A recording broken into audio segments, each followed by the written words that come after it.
Hello friends, मैं श्रुति रस्तोगी अर्थ institute में आपका हार्दिक स्वागत करती हूं। जैसा कि आपको पता है कि हम पढ़ना जा रहे हैं पर्यावरण अध्ययन एवं शिक्षा शास्त्र की किताब, जिसका आज लेसन शुरू होगा हमारा दूसरा। पहले लेसन हमने बता रखा है और उसके हमने जो है क्वेश्चंस भी करवा रखे हैं। तो आज से हमारा स्टार्ट होगा दूसरा चैप्टर। हम करा रहे हैं आपकी सीटेट दिसंबर की तैयारी। यदि आपने भरा हुआ सीटेट का फॉर्म, आप हमारे चैनल को सब्सक्राइब करना ना भूलिए, हमारे साथ जुड़ना ना भूलिए, डेली क्लास लीजिए। पहला चैप्टर हम लोग पढ़ चुके हैं, आज से हमारा स्टार्ट हुआ है दूसरा चैप्टर, जिसका नाम है प्लांट्स यानी कि पौधे। पहला चैप्टर जो हमने पढ़ा था उसका नाम था परिवार एवं मित्र, जिसके बारे में हमने कम्प्लीटली पूरा अध्ययन कर रखा है और उसके क्वेश्चंस भी सारे आपको करवा रखे हैं। रिवीजन में आपको नए क्वेश्चन और दिए जाएंगे, जिसका आपको संपूर्ण पुस्तक का अध्ययन करने के बाद रिवीजन कराया जाएगा। तो पहला पार्ट कंप्लीट होने के बाद आज है हमारा दूसरा अध्याय प्लांट्स यानी कि पौधे। चलिए बिना देर करे शुरू करते हैं अपना आज का अध्याय। तो बच्चों, जो हमारे चैनल पर पहली बार आए हैं, हमारे चैनल पर पहली बार उन्होंने जो है ज्वाइन किया है, तो वो चैनल को सब्सक्राइब करना ना भूलें, क्योंकि सब्सक्राइब करने से क्या होता है कि आपको हमारी आने वाली वीडियोज़ की जो है नोटिफिकेशन मिल जाती है। तो हमारे साथ बने रहें। आज का है टॉपिक प्लांट्स। चलिए देखते हैं। सजीव जगत में पौधों का महत्वपूर्ण स्थान है। वे पृथ्वी पर प्राथमिक उत्पाद के प्रथम स्रोत हैं, जिस पर जीवधारी प्रत्यक्ष या अप्रत्यक्ष रूप से निर्भर रहते हैं। पौधे ही अन्य प्राणियों के लिए अति आवश्यक ऑक्सीजन उपलब्ध कराते हैं। पौधों को अनेक वर्गों में विभाजित किया जाता है। पौधों की संरचना तथा उनके अनेक अंगों के कार्यों में जटिल विभाजन पाया जाता है। विभाजन भी आपको बताया जाएगा, कैसा कैसा विभाजन होता है। आगे देखते हैं अपना अगला इसी पाठ का टॉपिक, पादप या पौधों का वर्गीकरण। पादप या पौधों के वर्गीकरण में सजीवों को पादप जगत, जंतु जगत तथा सूक्ष्म जीवों में विभक्त किया गया है। पादप माने होता है पौधे, जंतु माने जानवर या जीव जंतु, उसमें हम लोग मनुष्य भी आ जाते हैं, और सूक्ष्म जीवों में विभक्त किया, इसमें कीड़े मकोड़े आ जाते हैं। ठीक है। सजीव प्राणी बहुकोशीय तथा एक कोशीय भी हो सकते हैं, लेकिन कालांतर में विक्टेकर ने सजीवों को 4 प्रमुख वर्गों में विभाजित किया है। किसने किया है? विक्टेकर ने सजीवों को 4 प्रमुख वर्गों में विभाजित किया हुआ है। ये देखिएगा, यहाँ पर ये चीज़ इंपॉर्टेंट है, नोट्स बनाते चलिएगा। आपसे हमेशा कहा है मैंने हर वीडियो में कि अपने नोट्स बनाते चलिएगा। जो निम्नलिखित है, विक्टेकर ने जो सजीवों को 4 प्रमुख वर्गों में विभाजित किया है वो वर्ग हैं आपके मोनेरा, प्रोटिस्टा, पादप जगत और जंतु जगत। मोनेरा जो होते हैं उसमें जीवाणुओं का अध्ययन किया जाता है। प्रोटिस्टा जो है इसमें अमीबा और पैरामीशियम का अध्ययन किया जाता है। पादप जगत जिसे फ्लोरा कहते हैं, इसमें पौधों का अध्ययन किया जाता है। और जंतु जगत जिसे फौना कहते हैं, इसमें जंतुओं का अध्ययन किया जाता है। आगे देखिए, पौधे एवं पर्यावरण की पारिस्थितिकी तंत्र के लिए अति आवश्यक होते हैं। पौधे एवं पर्यावरण एवं पारिस्थितिकी तंत्र के लिए अति आवश्यक होते हैं, क्योंकि ये पारिस्थितिकी तंत्र के लिए ऊर्जा उपलब्ध कराते हैं। इसे पर्यावरण का जैविक घटक भी माना जाता है। इसके अतिरिक्त मनुष्य तथा जीव जंतु भी अपने खाद्य पदार्थों का अधिकांश भाग पेड़ पौधों से ही प्राप्त करते हैं। बालकों को अपनी बाल्यावस्था में ही पेड़ पौधे आदि से परिचय होता है, इसलिए परिवार के सदस्यों को चाहिए कि वे बालक को पेड़ पौधों के विषय में अवश्य जानकारी दें, ताकि बालक पेड़ पौधों के महत्व तथा उपयोगिता को समझ सकें। इसीलिए जो है आपको ये चैप्टर बताया जाता है कि पेड़ पौधों की क्या क्या उपयोगिता हैं, आपको मालूम होना चाहिए। और वृक्ष लगाइए, वृक्षारोपण का बहुत अच्छा महत्व होता है। इससे हमें जो है अच्छी वायु, फल फूल, औषधियाँ आदि प्राप्त होती हैं। आगे देखते हैं पौधों के प्रकार। भौतिक विशेषता अथवा आकार के आधार पर पौधों के निम्नलिखित प्रकार हैं: शाक, झाड़ी, वृक्ष, लताएँ। ठीक है। आगे देखते हैं इसका डिटेल में। शाक जो होते हैं ये पौधे आकार में बहुत छोटे होते हैं। इनका तना हरे रंग का होता है, जो बहुत ही कोमल होता है। इसमें अत्यधिक टहनियाँ नहीं पाई जाती। इसके उदाहरण हैं धनिया, मेथी, पालक आदि, जो आपने शाक के रूप में प्रयोग होते हैं। फिर आता है झाड़ी। इनका आकार शाक से बड़ा होता है। इनका तना मोटा व कठोर होता है, जिसमें बहुत अधिक शाखाएं तथा इनके तने के आधार से निकलती रहती हैं। इसके उदाहरण हैं गुलाब, गुड़हल, नींबू आदि। ठीक है, ये झाड़ियों में आ जाते हैं। शाक आपको में धनिया मेथी आ जाता है। फिर आते हैं वृक्ष। इनका आकार बहुत बड़ा एवं विशाल होता है। इनका तना कठोर होता है, मोटा होता है, भूरे रंग का होता है। इनके तने से अनेक शाखाएं निकलती हैं, जो चारों ओर फैली होती हैं, और ये पेड़ बहुत ज़्यादा बड़े होते हैं, जैसे आम का, नीम का, जामुन, पीपल, कीकर इत्यादि। यूरिया को लेपित करने हेतु नीम के तेल का उपयोग किया जाता है व नीम सर्वाधिक जैव कीटनाशक जो है पौधा आपका माना जाता है, पेड़ माना जाता है। आगे देखिए, लताएं आ जाती हैं आपकी। लताओं में आपका आता है, ये वे पौधे होते हैं जो अत्यंत कमज़ोर होते हैं, ये सीधे स्थिर नहीं हो पाते, इनको स्थिर रहने के लिए सहारे की आवश्यकता होती है। इनके दो वर्ग हैं इनके। पहला है आपका विसर्पी लताएं और दूसरा है आरोही लताएं। विसर्पी लताएं समान रूप से ये लताएं जमीन के बहुत बड़े भूभाग पर फैली होती हैं। इसका उदाहरण है खीरा, खरबूजा, तरबूजा, पुदीना आदि पूरे भूभाग पर फैली होती हैं। अगला देखिए आपका आता है आरोही लताएं। ये लताएं किसी ढांचे की सहायता से सीधे खड़ी होती हैं या ऊपर की ओर चढ़ती चली जाती हैं, जिससे ये वृक्ष के तनों के चारों ओर लिपटी होती हैं। इसका उदाहरण है मनी प्लांट, मटर, अमरवेल इत्यादि। अब देखिए, क्षेत्र के आधार पर पौधों का वर्गीकरण। क्षेत्र के आधार पर पौधों का वर्गीकरण। क्षेत्र के आधार पर पौधों को निम्न प्रकार होते हैं। नंबर 1, जलोद्भिद। ये पौधे पानी में पाए जाते हैं। इनकी जड़ कम विकसित होती है। इनकी पत्तियां पतली व संकरी होती हैं, जिस पर मोम की परत होती है।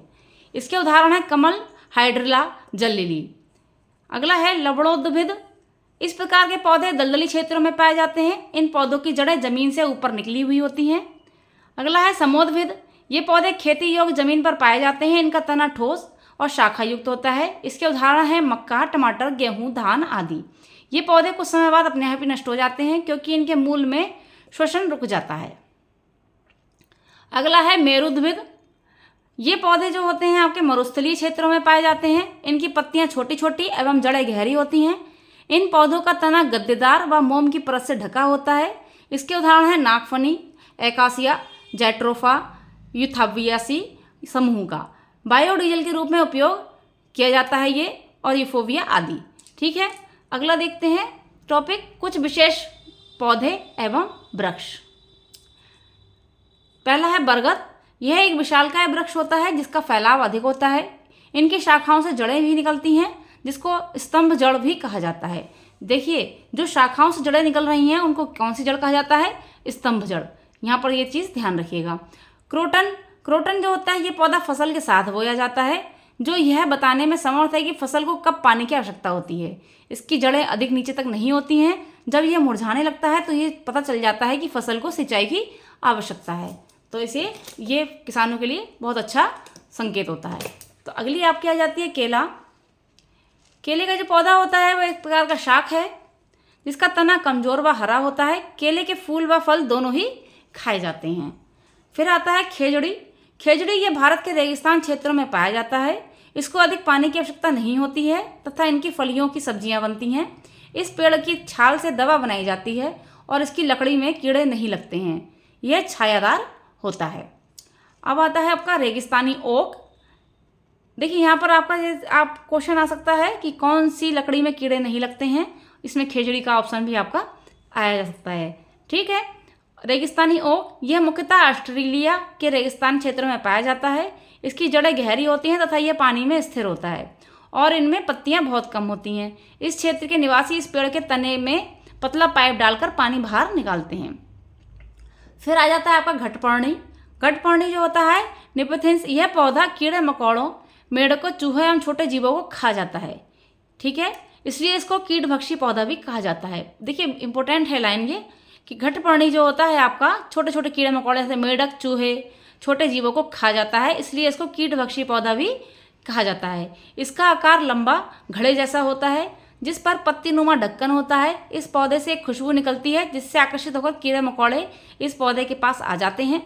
यह भारत में मेघालय के साथ साथ इंडोनेशिया एवं ऑस्ट्रेलिया में भी पाया जाता है। यह पौधा प्रकाश संश्लेषण की क्रिया भी करता है। यह नाइट्रोजन की पूर्ति के लिए कीटों का भक्षण करता है। देखिए, यह घटपर्णी पौधा का क्वेश्चन आपका कई बार प्रश्नों में आपका पेपरों में आ चुका है, इसलिए इसको अलग से नोट्स में जरूर लिखिएगा। फिर आ जाता है पौधे के भाग। पौधों में दो प्रमुख तंत्र होते हैं, जड़ तंत्र और प्ररोह तंत्र। जड़ तंत्र ये पौधे के जमीन से जुड़ा हुआ भाग है और प्ररोह तंत्र जो होता है पौधा का बाहरी भाग है। देखिए, पौधे के भाग जड़ तंत्र और प्ररोह तंत्र।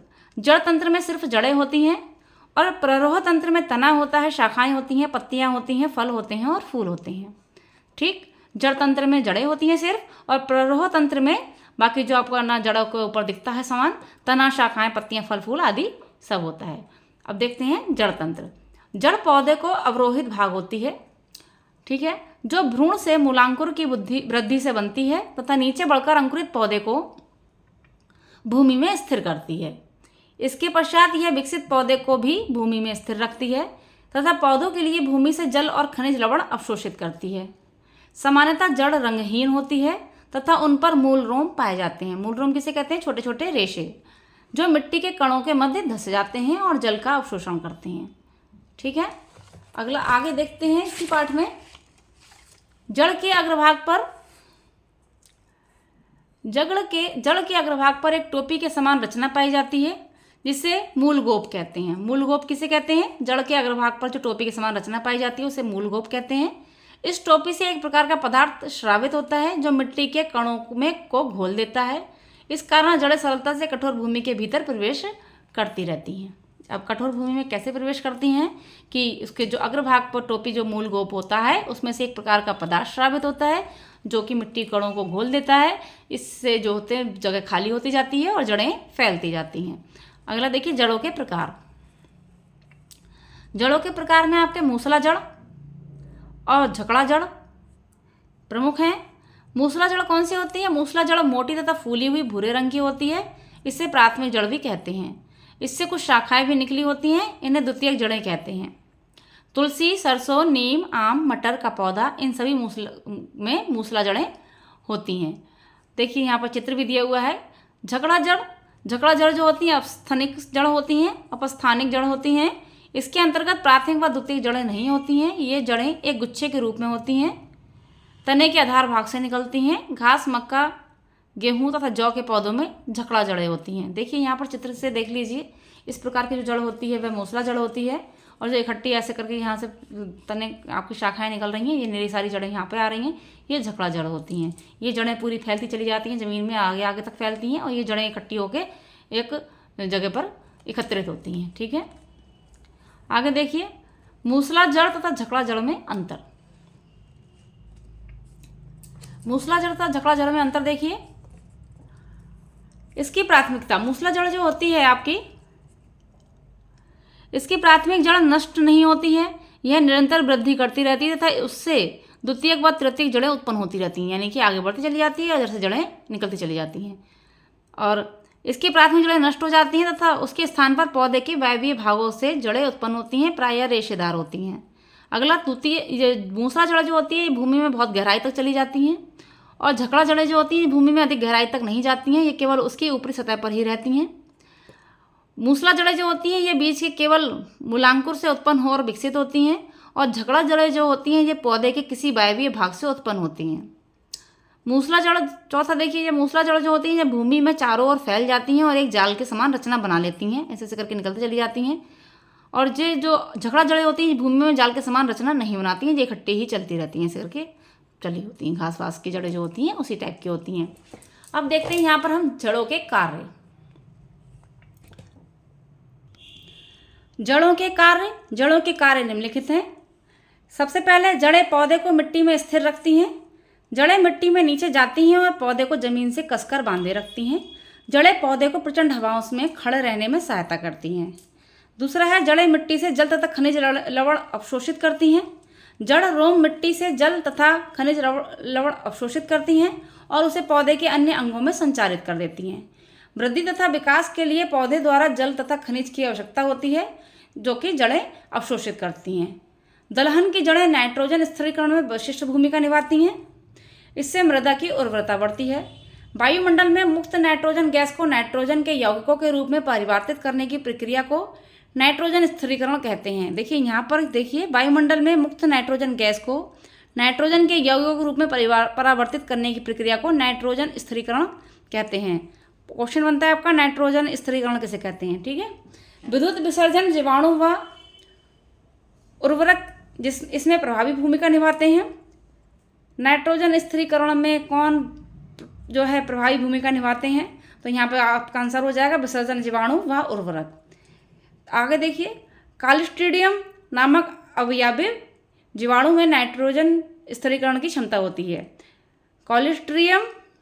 कॉलिस्ट्रीडियम नामक अवायवीय जीवाणु में नाइट्रोजन स्थिरीकरण की क्षमता होती है। जड़ें मृदा अपरदन को रोकती हैं। जड़ें मिट्टी को एकत्रित करती हैं, रखती हैं और उसे पवन तथा जल द्वारा प्रभावित होने से रोकती हैं। अब देखते हैं जड़ों की विशेषताएं।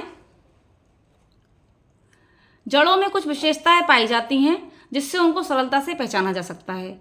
जड़ की विशेषताएं निम्नलिखित हैं। जड़ के विकास बीज के मूलांकुर से होता है तथा यह भूमि के भीतर नीचे की ओर प्रकाश से दूर वृद्धि करती हैं। जड़ जो होती है अंधकार में रहने के कारण यह रंगहीन अथवा मटमैले रंग की होती है। जड़ों पर एक कोशिकीय मूलरोम होते हैं। जड़ के अग्रस्त भाग पर मूलगोप होता है। यह जड़ के कोमल भाग की रक्षा करता है तथा इससे एक प्रकार का द्रव स्रावित होता है जो मिट्टी के कठोर कणों को घुलने में सहायता देता है। इस कारण जड़ें आसानी से भूमि में नीचे की ओर बढ़ती जाती हैं। पार्श्व जड़ें जो होती हैं अंतर्जात होती हैं, अर्थात ये जड़ के अंदर की परत से उत्पन्न होती हैं। ठीक है, ये थी जड़ की विशेषताएं। आगे देखते हैं प्ररोह तंत्र। आगे देख रहे हैं हम प्ररोह तंत्र। जड़ तंत्र हमारा यहाँ पर कंप्लीट हुआ। फिर आता है प्ररोह तंत्र। पौधे का वह भाग जो जमीन से बाहर ऊपर की ओर निकलता है प्ररोह तंत्र कहलाता है। इसमें तना, पत्ते, फूल, फल आदि विकसित होते हैं। प्ररोह सदैव ऊपर की ओर बढ़ता है ताकि भोजन बनाने के लिए सूर्य का प्रकाश प्राप्त कर सके। अब देखिए प्ररोह तंत्र में जो जो चीज़ें विकसित होती हैं उनका अध्ययन करेंगे। तना, सबसे पहले होता है तना। पौधे का जमीन से ऊपर की ओर उगने वाला मुख्य भाग तना कहलाता है। यह एक स्तंभ के समान है जिसके साथ टहनियाँ, पत्ते, फूल लगे होते हैं ताकि भूमि के ऊपर रहकर सूर्य का प्रकाश प्राप्त कर सकें। पौधे को भोजन बनाने के लिए सूर्य के प्रकाश की आवश्यकता होती है। तने में शाकीय, काष्ठीय होते हैं। तने जो होते हैं शाकीय तो नरम तथा हरे रंग के होते हैं। काष्ठीय तना एक सुरक्षात्मक कवच से ढका रहता है। जिस स्थान पर तने से टहनियाँ या पत्ते निकलते हैं उसे पर्वसंधि कहते हैं। पर्वसंधि किसे कहते हैं? जिस स्थान पर तने से टहनियाँ या पत्ते निकलते हैं उसे पर्वसंधि कहते हैं। दो गांठों के बीच में जो स्थान होता है उसे पर्व या पोरी कहते हैं। ठीक है, नोट्स में ये लिखिएगा जरूर, क्वेश्चन बनाइएगा कि दो गांठों के बीच में जो स्थान होता है उसे पर्व या पोरी कहते हैं और जो स्थान जो तने और टहनियाँ जिस जगह से निकलती हैं उसे पर्वसंधि कहते हैं। जिस स्थान से नई टहनी, पत्ते, फूल विकसित होते हैं उसे कली या कलिका कहते हैं। छोटे पौधों में कली का स्थान सबसे ऊपर होता है। इसे अंतस्थ कली या शीर्षस्थ कली भी कहते हैं। पत्ते तने के साथ एक कोण बनाते हुए निकलते हैं। इसी कोण को कक्ष कहते हैं। जो पत्ते जो होते हैं तने के साथ एक कोण बनाते हुए निकलते हैं, इस कोण को कक्ष कहते हैं। देखिए कक्ष किसे कहते हैं, यहाँ पर आ जाएगा। कक्षों में उपस्थित कली को कक्षीय कली कहते हैं। पत्तों के साथ साथ जो कलियाँ होती हैं ना ऐसे करके बीच में निकली हुई होती हैं फिर कली होती है, तो इस जो कली को कक्षीय कली कहते हैं और इस कोण को कक्ष कहते हैं। ठीक है, तने की विशेषताएं। अब देखते हैं आगे तने की विशेषताएं।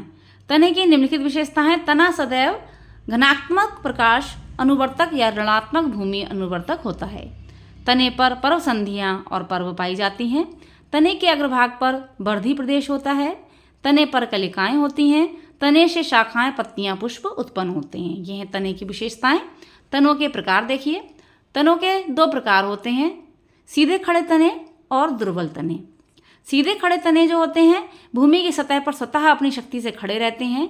शाकीय पौधों में ये हरे और मुलायम होते हैं। इनमें लकड़ी की मात्रा बहुत कम होती है। झाड़ियों और वृक्षों में प्रायः भूरे रंग के होते हैं तथा इनमें लकड़ी की मात्रा अधिक होती है। आकार में ये गोल होते हैं, बेलनाकार होते हैं, कोणीय होते हैं, चपटे आदि भी हो सकते हैं। इन पर बहुकोशिकीय रोम पाए जाते हैं। द्वितीयक वृद्धि के कारण इन तनों पर छाल भी पाई जाती है, जैसे कि नीम के पेड़ की छाल होती है और बड़े बड़े पेड़ों में अन्य छाल पाई जाती है। अगला देखते हैं दुर्बल तने। इस प्रकार के तनों में लकड़ी की मात्रा अत्यधिक कम होती है, जिससे ये अपनी शक्ति से भूमि की सतह पर सीधे खड़े नहीं हो पाते।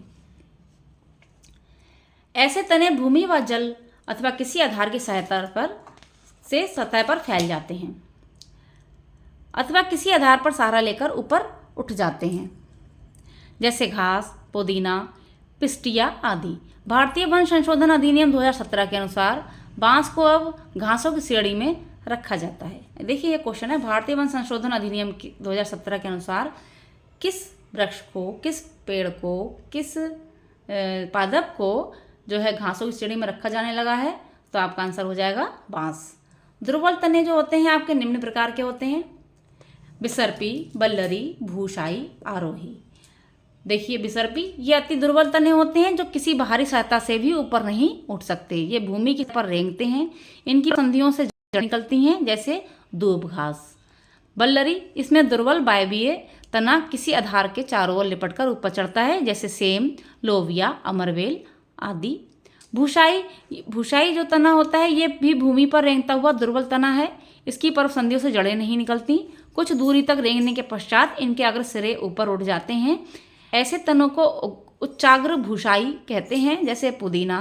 कभी कभी ये भूमि पर ऐसे ही पड़ा रहता है तो इसे शयान कहते हैं। जब शयान चारों ओर फैल जाते हैं तब इनको विसरित कहते हैं। क्या कहते हैं? विसरित। आरोही, अगला है आरोही तना। आरोही तना, यह तना किसी विशेष रचनाओं की सहायता से किसी आधार से लिपटकर ऊपर की ओर बढ़ता है, अतः इन पौधों को मूलिका आरोही कहते हैं। अब देखते हैं तने के कार्य। तने के क्या क्या कार्य हैं? तने के प्रमुख कार्य निम्नलिखित हैं। संवहन तना, जड़ों द्वारा भूमि से अवशोषित जल और खनिज लवणों की शाखाओं, पत्तियों, पुष्पों और फलों तक पहुंचाया जाता है। इस क्रिया को संवहन कहते हैं। पौधों में जल अधिग्रहण एवं परिवहन का कार्य जाइलम ऊतक द्वारा होता है। पौधों में अधिग्रहण एवं परिवहन का कार्य किसके कारण होता है? जाइलम ऊतक के द्वारा। ठीक। खाद्य पदार्थों का स्थानांतरण, तना पौधों के विभिन्न भागों को पत्तियों द्वारा निर्मित भोजन को स्थानित करता है। कौन करता है स्थानांतरण? खाद्य पदार्थों का तना। ठीक है। सहारा प्रदान करना, तना शाखाओं, पत्तियों, पुष्पों आदि को सहारा प्रदान करते हैं जिससे वे विभिन्न दिशा में वृद्धि करते हैं पेड़ पौधे। फिर है सूर्य का प्रकाश तथा वायु प्रदान करना। तने का कार्य क्या होता है? सूर्य का प्रकाश और वायु प्रदान करना भी होता है। तना पत्तियों तथा अन्य वायवीय भागों को उचित मात्रा में सूर्य का प्रकाश तथा वायु प्रदान करता है। अगला काम है तने का भोजन बनाना, भोजन निर्माण करना। भोजन निर्माण करना, शाकीय हरे तने प्रकाश संश्लेषण द्वारा कार्बनिक भोजन बनाते हैं तथा मरुद्भिद पौधे में तना पराग स्तंभ में रूपांतरित हो जाता है और पत्तियों के समान प्रकाश संश्लेषण की क्रिया करता है। पत्तियों के साथ जैसे नागफनी, रसकस तथा सतावर इसके अच्छे उदाहरण हैं। फिर आता है आरोहण। ठीक है। आरोहण क्या होता है? अंगूर, कद्दू, पेसिफ्लोरा आदि दुर्बल पौधों में तना प्रतान रूप में रूपांतरित हो जाता है। प्रतान पौधों के मुख्य तने को ऊपर उठाने में सहायक होते हैं। देखिए प्रतान क्या काम करते हैं? प्रतान तने को ऊपर उठाने में प्रतान सहायक होते हैं। ठीक है। जिससे पत्तियों को समुचित सूर्य का प्रकाश प्राप्त हो जाता है। इस प्रकार तना आरोहण में सहायक होता है, यानी आगे बढ़ने में सहायक होता है। सुरक्षा, नींबू, अनार, करौंदा तथा ड्यूरेंटा आदि पौधों में तना कंटक में बदल जाता है जिससे पौधों की जंतुओं से रक्षा होती है। फिर है जल संग्रह। मरुद्भिद पौधों में तना प्रतिकूल समय के लिए जल संग्रह करता है, जैसे नागफनी, रसकस आदि में। फिर आता है कायिक जनन। भूमिगत तनों में तना कायिक जनन की क्रिया करता है। भूमिगत तनों पर अपस्थानिक कलिकाएं उत्पन्न हो जाती हैं जिससे कायिक जनन होता है। पास पास नए नए पौधे उसमें आ जाते हैं। बीटी कॉटन, बीटी कपास एक ट्रांसजेनिक पौधा है जिसमें प्राकृतिक रूप से कीटनाशक उत्पादित करने की क्षमता होती है, जिस कारण यह स्वतः ही हानिकारक कीटों से अपनी सुरक्षा कर लेता है। कौन कर लेता है? बीटी कॉटन, यानी बीटी कपास एक ट्रांसजेनिक पौधा है जो कि कीटनाशक उत्पादित करता है जिस कारण स्वतः ही हानिकारक कीटों से अपनी सुरक्षा कर लेता है। इसमें यह गुण बेसिलस थुरिनजीनसिस नामक जीवाणु की उपस्थिति के कारण आता है। ठीक है। फिर आ जाता है अपना जो दूसरा कलिकाएं। पहला हमने पढ़ा तना, प्ररोह तंत्र का पहला टॉपिक था तना, और फिर प्ररोह तंत्र का दूसरा टॉपिक है हमारा कलिकाएं। कलिकाएं जो है तने का एक संघनित रूप होता है जिस पर पर्व बहुत छोटे होते हैं तथा पत्तियां एक दूसरे पर चढ़ी होती हैं। कलिका की वृद्धि होने पर पर्व लंबे हो जाते हैं तथा पत्तियां एक दूसरे से अलग हो जाती हैं। तने पर अपनी स्थिति के अनुसार कलिकाएं निम्न प्रकार की होती हैं। पहली शीर्ष कलिका, फिर पार्श्व कलिकाएं, फिर अपस्थानिक कलिकाएं। देखते हैं इसका डिटेल में। पहली आती है आपकी शीर्ष कलिका। शीर्ष कलिका जो होती है मुख्य तने और शाखाओं के शीर्ष भाग पर उत्पन्न होती है। इन कलिकाओं की सहायता से तना लंबाई में बढ़ता है। फिर आती हैं पार्श्व कलिकाएं। पार्श्व कलिकाएं मुख्य तने और शाखाओं के पार्श्व तल पर उत्पन्न होती हैं। इन कलिकाओं से शाखाएं अथवा पुष्प उत्पन्न होते हैं।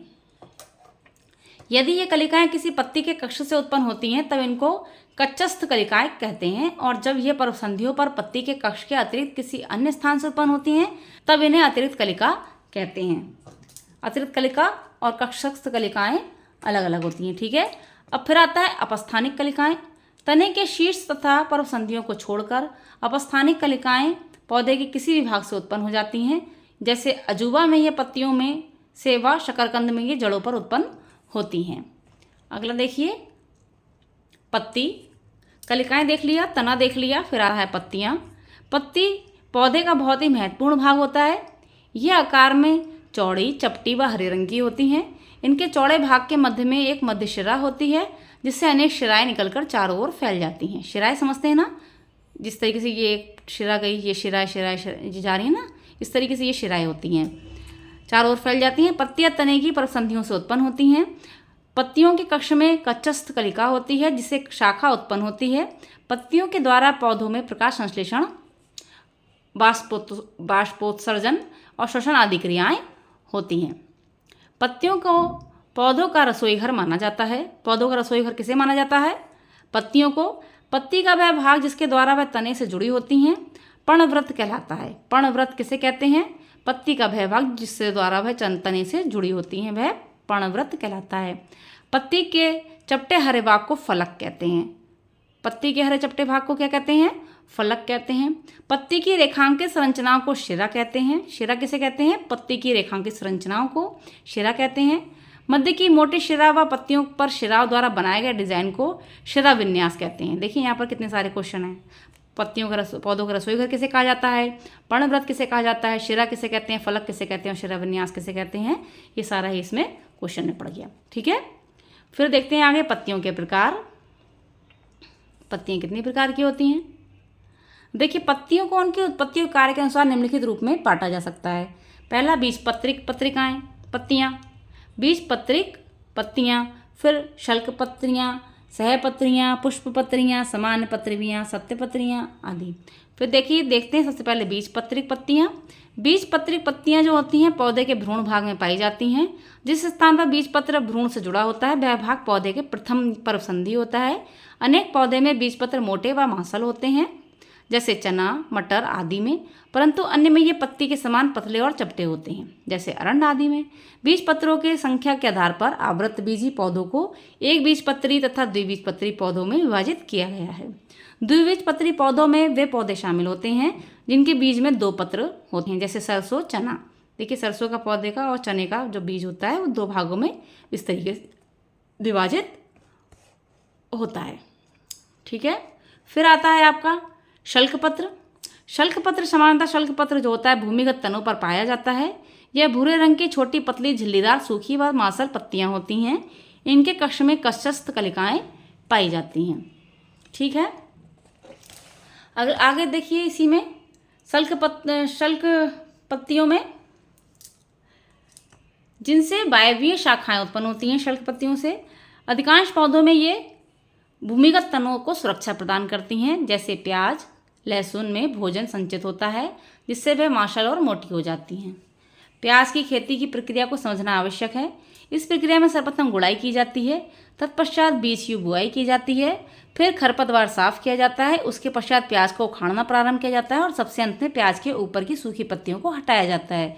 देखिए ये क्वेश्चन आपका पूरा बनता है कि ये आपका जो होता है सम्मिलित करने में या फिर उसमें कूट प्रश्न में आता है कूट प्रश्नों में आ जाता है। क्रम से लगाइए प्याज की खेती की प्रक्रिया को। ठीक है, तो सबसे पहले गुड़ाई की जाएगी, फिर बीज की बुआई की जाएगी, फिर खरपतवार होता है, फिर उसके बाद प्याज को उखाड़ना होता है और सबसे अंत में प्याज के ऊपरी पशु की पत्तियों को हटाया जाता है। ठीक है, ये भी आप अपना नोट्स में डालिएगा। फिर आता है सहपत्र पत्तिका। ठीक है, ये विशेष प्रकार की पत्तियां होती हैं जिनके कक्ष से पुष्प कलिका अथवा पुष्प शाखा उत्पन्न होती है। सामान्यतः सहपत्र छोटी और हरे रंग की होती है, जैसे वेगनविलिया और यूफोरबिया में सहपत्र आकार में बड़े व रंगीन होते हैं। इनका मुख्य कार्य पुष्प कलिकाओं की वर्षा और तेज धूप से रक्षा करना है। पुष्प कलिकाओं की वर्षा और तेज धूप से रक्षा करना है। रंगीन सहपत्र कीटों को परागण के लिए आकर्षित करते हैं। फिर है पुष्प पत्रिकाएं।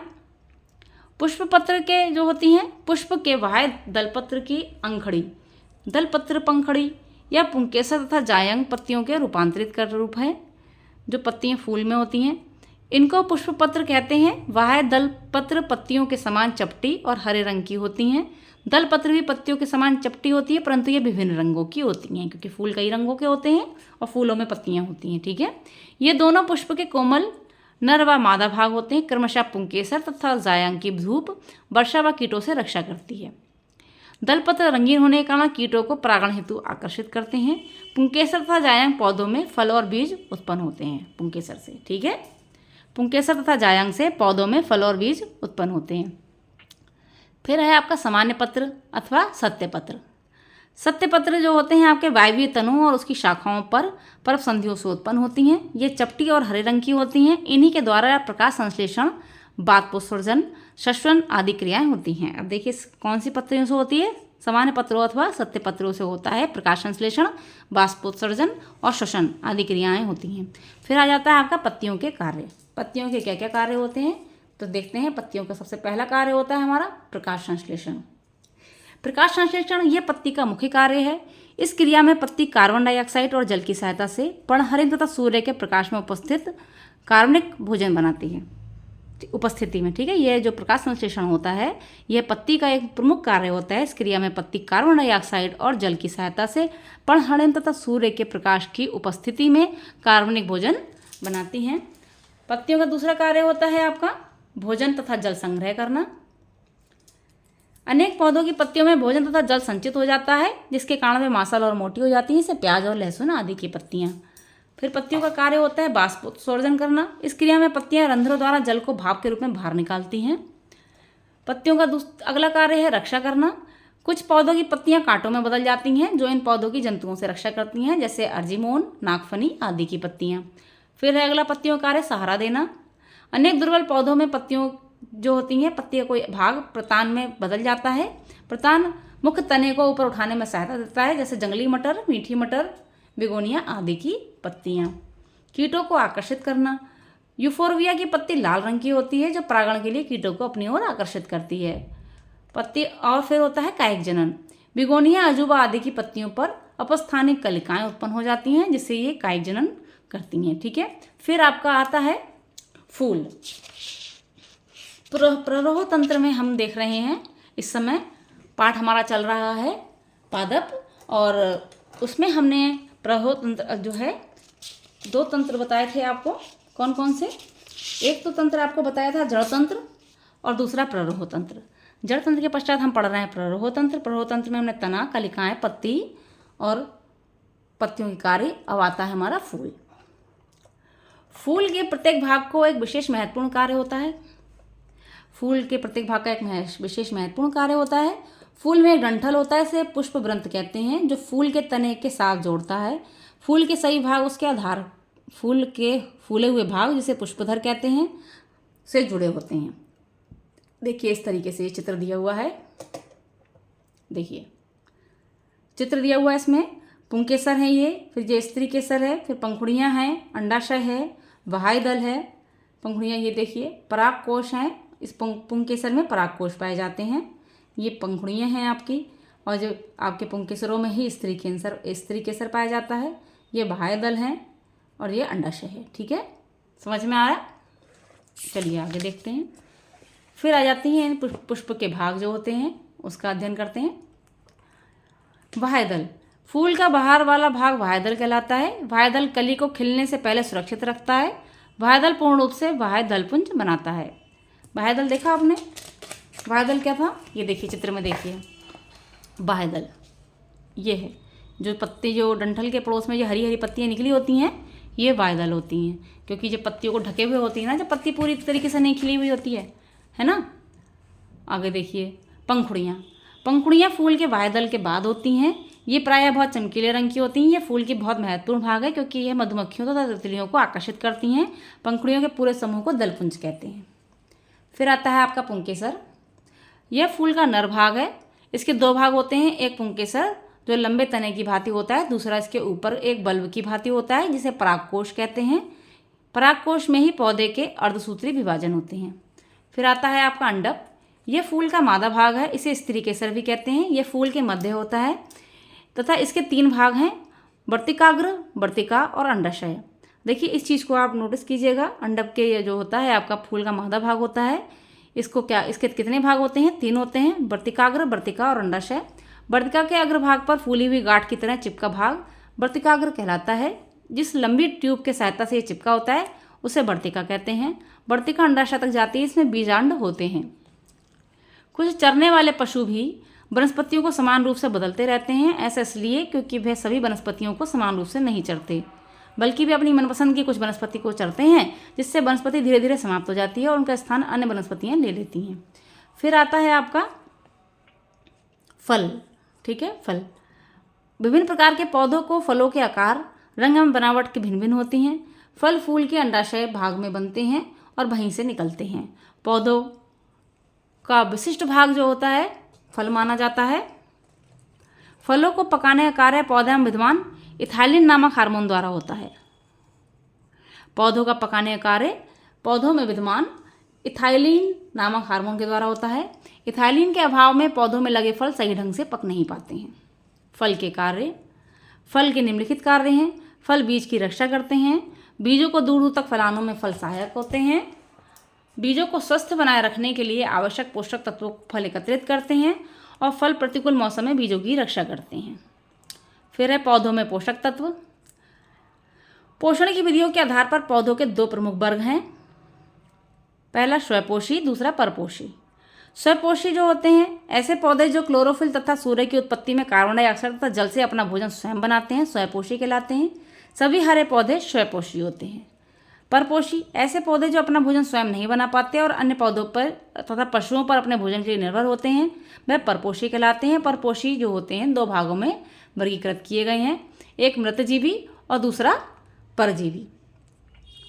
मृतजीवी जो होते हैं वे ऐसे पौधे होते हैं जो अपना भोजन अन्य प्राणियों के मृत तथा अपघटित शरीर से प्राप्त करते हैं, जो मृतजीवी कहलाते हैं, जैसे कवक, फफूंद तथा मशरूम। परजीवी जो होते हैं वह ऐसे पौधे होते हैं जो अपना भोजन अन्य जीवित प्राणियों से प्राप्त करते हैं, जो परजीवी कहलाते हैं, जैसे अमरवेल, मिसलटो या बांदा। ठीक है, तो यहाँ पर हमने देखा पौधों में जो है 2 तंत्र, जड़ तंत्र और प्ररोह तंत्र का अध्ययन करा। नेक्स्ट वीडियो में हम देखेंगे पौधों के महत्व के बारे में और इस पाठ से जुड़े हुए महत्वपूर्ण प्रश्नों को जो है अगली वीडियो में देखेंगे। अगर आपको हमारी वीडियो कैसी लगी कमेंट सेक्शन में ज़रूर बताइएगा, और अगर आपके कोई बात समझ में नहीं आ रही है तो आप हमें कमेंट कीजिए। हम आपको कोशिश करेंगे कि आपकी समस्या का समाधान करें और आपको जवाब दें। और हमारे साथ लास्ट तक बनने के लिए आपका बहुत बहुत धन्यवाद। हमारे चैनल को सब्सक्राइब करना ना भूलें, शेयर करना ना भूलें और कमेंट करें। और thank you so much. Take care. मिलते हैं अपनी नेक्स्ट वीडियो में।